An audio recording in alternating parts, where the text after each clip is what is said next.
আজকে ইসলামী ঐক্যের বড় প্রয়োজন। যে আমরা দেশ হিসাব কায়েম করতে চাই, দরিদ্র সমাজ কায়েম করতে চাই, তাহলে ইসলামী ঐক্যের কোনো বিকল্প নাই।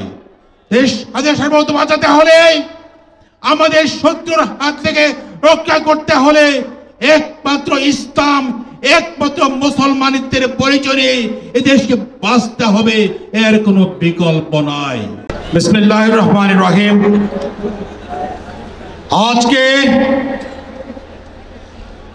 ইসলামী আন্দোলন বাংলাদেশের আহত এই মহাসমাবেশের সম্মানিত সভাপতি পীর সাহেব চরমুনাই, মঞ্চে উপবিষ্ট জাতীয় নেতৃবৃন্দ, সমবেত জনতা, আসসালামু আলাইকুম ওয়া রাহমাতুল্লাহি ওয়া বারাকাতুহু।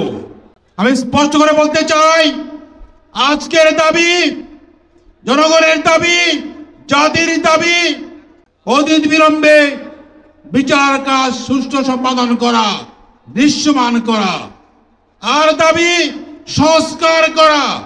সংস্কার স্পষ্ট করে বলতে চাই, আল্লাহর প্রতি অবিচল আস্থা বিশ্বাস এটা মূলতন্ত্রভূত করতে হবে, এছাড়া জাতি মানবে না। আল্লাহর প্রতি আস্থা বিশ্বাস কোন ক্রমেই মূলনীতি রাখা যেতে পারে না।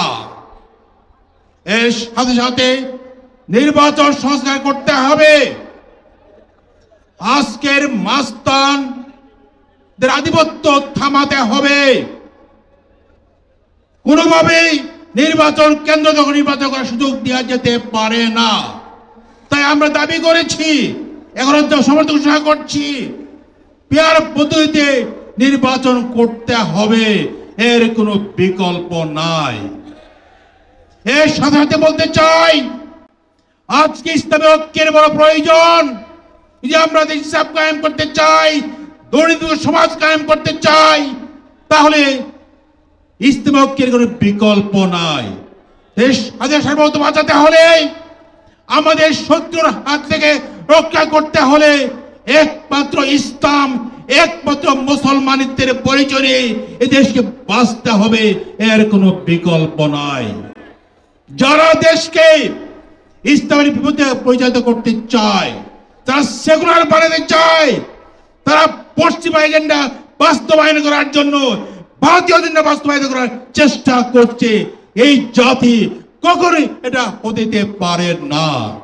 তাই আজকে আমাদেরকে গর্জে উঠতে হবে, আল্লাহর প্রতি আস্থা বিশ্বাস দিয়ে ইনসাফ কায়েমের লক্ষ্যে, দরিদ্র সমাজ কায়েমের লক্ষ্যে আমাদের জেগে উঠতে হবে।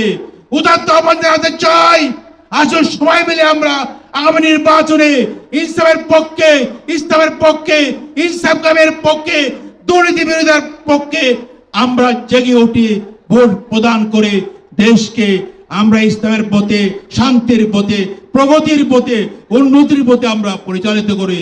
আল্লাহ আমাদের সবাইকে তৌফিক দিন। আমিন। আসসালামু আলাইকুম ওয়া রাহমাতুল্লাহি ওয়া বারাকাতুহু।